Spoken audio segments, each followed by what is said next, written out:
78ನೆಯ ಜನ್ಮದಿನೋತ್ಸವ ಅಂತ ಹೇಳಿಕೊಂಡು 28 ಇರಬೇಕಾದಲ್ಲದು 78 ಆಗಿಬಿಡ್ತೋ ಅಂತ ನನಗೆ ಅನಿಸ್ತು.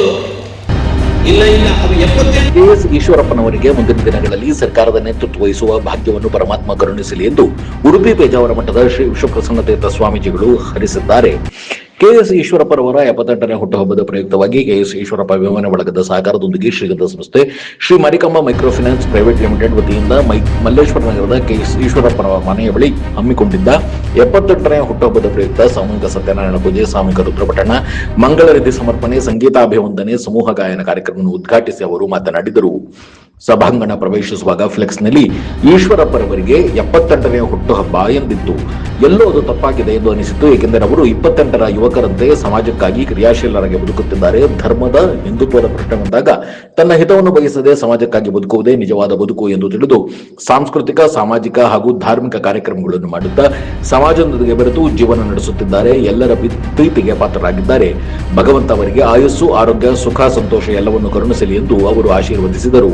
ಬೇಕಾದಲ್ಲದು 78 ಆಗಿಬಿಡ್ತೋ ಅಂತ ನನಗೆ ಅನಿಸ್ತು. ಇಲ್ಲ ಅದು 78 ಗೊತ್ತಾದದ್ದು ಇಲ್ಲಿ ನಮ್ಮ ಕಾಂತೇಶ್ ಅವರು, ನಮ್ಮ ಅಪ್ಪನವರ 78ನೇ ಜನ್ಮದಿನ ಅಂತ ಹೇಳಿದಾಗ ಇಲ್ಲ ಹಾಗಾದ್ರೂ ಸರಿ ಇದೆ ಅಂತ ಅನಿಸ್ತು. ದೇವರು ಹಾಗೆ ಅವರಿಗೆ ನೋಡಿದ್ರೆ ಹಾಗೆ ಅನಿಸುತ್ತೆ. ಅವರು 78 ಅಂತ ನಮ್ಮ ಆರೋಗ್ಯ ನೋಡಿ, ಅವರ ಆರೋಗ್ಯ ನೋಡಿ, ದೇವರವರಿಗೆ ಅಂತಹ ಒಳ್ಳೆಯ ಆಯುರಾರೋಗ್ಯ ಭಾಗ್ಯವನ್ನು ಕರುಣಿಸಿದ್ದಾನೆ. ಅದು ನಿಮ್ಮೆಲ್ಲರ ಹರಕೆ ಆಶೀರ್ವಾದ. ದೇವರವರಿಗೆ ಇನ್ನು ಮುಂದೆಯೂ ಕೂಡ ಇದೋಪಜಯವಾಗಿ ಆಯುರಾರೋಗ್ಯ ಭಾಗ್ಯ, ಸಮಾಜವನ್ನು ಮುನ್ನಡೆಸುವಂತಹ ಸಾಮರ್ಥ್ಯ, ಅವರ ಚಟುವಟಿಕೆ, ಅವರ ಲವಲವಿಕೆ ಇದನ್ನೆಲ್ಲ ಕಂಡಾಗ ಆಶ್ಚರ್ಯ ಆಗುತ್ತೆ. ದೇವರು ಇದೋಪಜಯವನ್ನು ನೀಡಲಿ ಅಂತ ನಾವು ದೇವರಲ್ಲಿ ಪ್ರಾರ್ಥನೆ ಮಾಡ್ತೇವೆ. ಬ್ರಾಹ್ಮಣರೆಲ್ಲ ಈಗ ವಿಪ್ರರು ವೇದ ಮಂತ್ರದಿಂದ ಹರಸುವಾಗ ಒಂದು ಮಾತನ್ನಂದ್ರು, ಏನಕೇನ ಪ್ರಕಾರೇಣ ಕೋಹಿನಾಂ ಜನ್ಮ ಜೀವತಿ ಪರೇಶಾಂ ಉಪಕಾರ ಜೀವತಿ ಸಜೀವತಿ. ಯಾವುದೋ ಒಂದು ಬಗೆಯಿಂದ ಯಾರು ತಾನೇ ಬದುಕೋದಿಲ್ಲ, ನೂರಾರು ವರ್ಷಗಳ ಕಾಲ ಬದುಕ್ತಾರೆ. ಆದರೆ ಅದು ಬದುಕಲ್ಲ. ಸಮಾಜ ಸೇವೆಗೋಸ್ಕರ, ಪರರ ಉಪಕಾರಕ್ಕೋಸ್ಕರ ಯಾರು ಬದುಕ್ತಾ ಇದ್ದಾರೆ ಅವರ ಬದುಕೆ ನಿಜವಾದ ಬದುಕು. ನಮ್ಮ ಈಶ್ವರಪ್ಪನವರಲ್ಲಿ, ಮಾನ್ಯ ಈಶ್ವರಪ್ಪನವರಲ್ಲಿ ನಾವೊಂತಹ ಬದುಕನ್ನು ಕಂಡವರು. ದೇವರವರಿಗೆ ಅಂತಹ ಸಮಾಜ ಸೇವೆಯನ್ನು ಮಾಡುವ ಇನ್ನೂ ಅತಿಶಯವಾದ ಭಾಗ್ಯವನ್ನು ಅವರಿಗೆ ಕೊಡಲಿ. ನಮ್ಮ ಸಮಾಜಕ್ಕೆ, ಸರ್ಕಾರಕ್ಕೆ ನೇತೃತ್ವ ನೀಡುವಂತಹ ಭಾಗ್ಯ ಅವರಿಗೆ ದೇವರು ಕರುಣಿಸಲಿ ಅಂತ ದೇವರಿಗೆ ಪ್ರಾರ್ಥಿಸ್ತಾ ಮಾತನ್ನು ಮುಕ್ತಾಯಗೊಳಿಸುತ್ತಾರೆ. ಮಾದಾರಚನೆಯ ಗುರುಪೀಠದ ಶ್ರೀ ಬಸವಮೂರ್ತಿ ಮಾದಾರಚನೆಯ ಶ್ರೀಗಳು ಮಾತನಾಡಿ 78ರ ವಯಸ್ಸಿನಲ್ಲಿಯೂ ಅವರ ವ್ಯಕ್ತಿತ್ವ, ಕ್ರಿಯಾಶೀಲತೆ, ಮಾನಸಿಕ ಸದೃಢತೆ 28ರ ಯುವಕರದ್ದಾಗಿದೆ. ಅವರ ಜೀವನದ ಏರುಪೇರು ಏನೇ ಇರಲಿ ಧರ್ಮ ಬಿಟ್ಟುಕೊಡಲಿಲ್ಲ, ರಾಜಿ ಮಾಡಿಕೊಂಡಿಲ್ಲ, ತಮ್ಮ ಸ್ಥಾನಮಾನ ಬಿಟ್ಟಿದ್ದಾರೆ ಹೊರತು ತತ್ವವನ್ನು ಬಿಟ್ಟಿಲ್ಲ. ಹೋರಾಟದಿಂದಲೇ ರಾಜಕೀಯ ಅಸ್ತಿತ್ವವನ್ನು ಗಳಿಸಿಕೊಂಡವರು, ಸಮಾಜಕ್ಕೋಸ್ಕರವಾಗಿ, ಧರ್ಮಕ್ಕೋಸ್ಕರವಾಗಿ ತಮ್ಮ ಜೀವನವನ್ನೇ ಮುಡಿಪಾಗಿಟ್ಟುಕೊಂಡವರು. ಅವರು ಶತಾಯುಷಿಗಳಾಗಿ ಬದುಕಿ ಬಾಳಲಿ, ಇನ್ನೂ ಹೆಚ್ಚಿನ ದೇಶ ಸೇವೆ ಮಾಡಲಿ ಎಂದು ಹಾರೈಸಿದರು. ಬೆಕ್ಕಿನಕಲ್ ಮಠದ ಶ್ರೀ ಮಲ್ಲಿಕಾರ್ಜುನ ಮುರುಘರಾಜೇಂದ್ರ ಶ್ರೀಗಳು ಮಾತನಾಡಿ, 100 ವರ್ಷ ಏತಕ್ಕಾಗಿ ಬದುಕಬೇಕು, ಹೇಗೆ ಬದುಕಬೇಕು ಎಂಬುದನ್ನು ಪ್ರತಿಯೊಬ್ಬರು ತಮ್ಮ ಆತ್ಮಕ್ಕೆ ತಾವೇ ಪ್ರಶ್ನೆ ಹಾಕಿಕೊಳ್ಳಬೇಕು. ನಮ್ಮ ಬದುಕು ನಮ್ಮ ಸ್ವಾರ್ಥಕ್ಕಾಗಿ ಅಲ್ಲ, ಪರಾರ್ಥವಾಗಿ ಸಕಲ ಜೀವಿಗಳಿಗಾಗಿ ಕಿಂಚಿತ್ತಾಗಿ ಬದುಕಿದಾಗ ಮಾತ್ರ ಈ ಜನ್ಮಕ್ಕೆ ಸಾರ್ಥಕತೆ ಬರುತ್ತದೆ. ಜಾತಿ, ಮತ, ಪಂಥದ ನಿರ್ಬಂಧವಿಲ್ಲದೆ ಸರ್ವರಿಗೂ ಆತ್ಮೀಯರಾಗಿ ಈಶ್ವರಪ್ಪನವರು ಬೆಳೆದಿದ್ದಾರೆ. ಹುಟ್ಟು ಸಾವು ಎನ್ನುವುದು ಖಾಯಂ. ಇದರ ಮಧ್ಯದಲ್ಲಿರುವ ಜೀವನ ಬಹಳ ಮುಖ್ಯವಾಗಿರುವುದು. ಒಳ್ಳೆಯ ಕಾರ್ಯಗಳನ್ನು ಪಟ್ಟು ಹಿಡಿದು ಸಾಧಿಸುವ ಛಲ ಇದ್ದವರು ಈಶ್ವರಪ್ಪ. ಎಲ್ಲ ಮಠ ಮಂದಿರಗಳ ಕಲ್ಯಾಣ ಕಾರ್ಯಗಳಲ್ಲಿ ಅವರು ಕೈಜೋಡಿಸಿದ್ದಾರೆ. ಮಾತು ಬಾರದ ಮೂಕ ಪ್ರಾಣಿಗಳಾದ ಗೋವುಗಳ ಸಂರಕ್ಷಣೆಗೆ ಸಂಘ ಸ್ಥಾಪಿಸಿ ಗೋವರ್ಧನ ಟ್ರಸ್ಟ್ ಮೂಲಕ ತಮ್ಮನ್ನು ತಾವು ತೊಡಗಿಸಿಕೊಂಡಿದ್ದಾರೆ ಎಂದರು.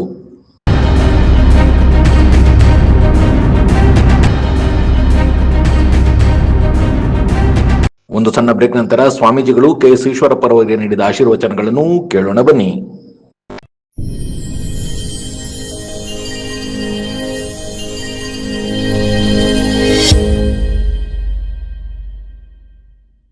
ರೇಡಿಯೋ ಅಯೋಡಿನ್ ಥೆರಪಿ ನಿಖರವಾಗಿ ಪರಿಗಣನೆ, ನೇರ ಚಿಕಿತ್ಸೆ, ಹೈಪರ್ ಥೈರಾಯ್ಡಿಸಂ ಮತ್ತು ಥೈರಾಯ್ಡ್ ಕ್ಯಾನ್ಸರ್ಗೆ ಸೂಕ್ತ ಚಿಕಿತ್ಸೆ ಹಾಗೂ ಆರೈಕೆ ನಮ್ಮ ನಂಜಪ್ಪ ಲೈಫ್ ಕೇರ್ ನಲ್ಲಿ ಲಭ್ಯ. ಸಂಪರ್ಕಿಸಿ ನಂಜಪ್ಪ ಲೈಫ್ ಕೇರ್, ಗಾಡಿಕೊಪ್ಪ, ಸಾಗರ ರಸ್ತೆ, ಶಿವಮೊಗ್ಗ. ಮೊಬೈಲ್ ಸಂಖ್ಯೆ 9686629090.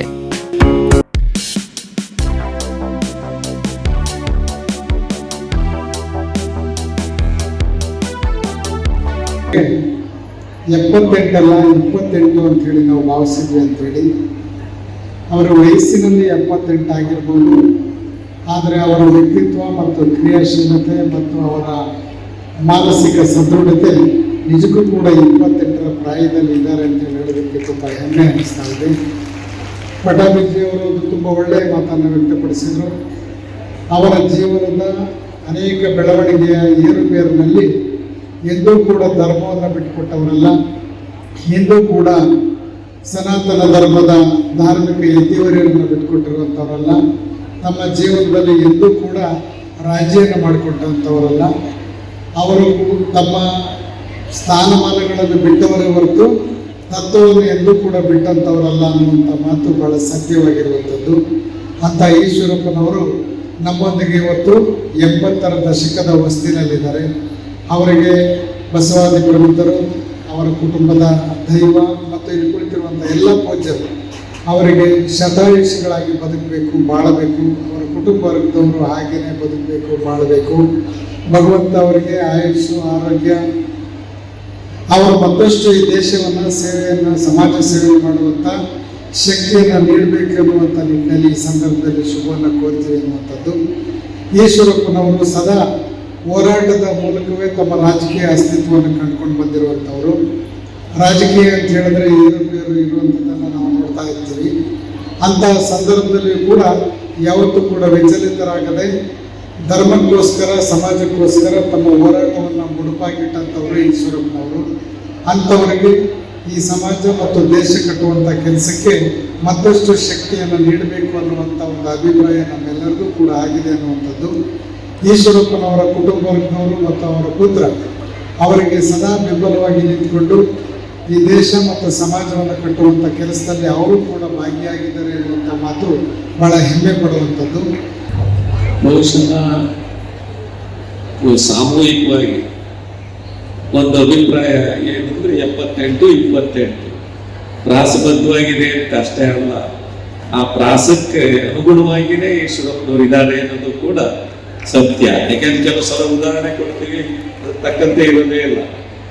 ಆದ್ರೆ ವಾಸ್ತವಿಕವಾಗಿ ಕೂಡ ಅದು ಸತ್ಯ. 78-28 ಅನ್ನೋದು ಪ್ರಾಸಬದ್ಧವಾಗಿರೋದೇನೋ ನಿಜ. ಅದರ ಜೊತೆಯಲ್ಲಿ ಅವರು ಅದಕ್ಕೆ ತಕ್ಕಂತ ತಮ್ಮ ವ್ಯಕ್ತಿತ್ವವನ್ನು ರೂಢಿಸಿಕೊಂಡಿರೋದು ಅಷ್ಟೇ ಸತ್ಯ.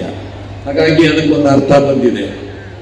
ಇನ್ನು ಹುಟ್ಟು ಹಬ್ಬದ ಬಗ್ಗೆ ಸಾಕಷ್ಟು ಪಟಾಭಿಯವರು ಕೂಡ ತುಂಬಾ ಚೆನ್ನಾಗಿ ಹೇಳಿದ್ದಾರೆ. 106 ವರ್ಷ ಬದುಕಬೇಕು ಅನ್ನುವಂಥ ಬಯಕೆ ಅಥವಾ ಹಾರೈಕೆ ಇರಬೇಕಾದ್ದು ಸಹಜ. 106 ವರ್ಷ ಇರಬೇಕು ಅಂತಂದ್ರೆ ಯಾತಕ್ಕಾಗಿರ್ಬೇಕು, ಹೇಗಿರ್ಬೇಕು ಅನ್ನೋದು ಅಷ್ಟೇ ಮುಖ್ಯ.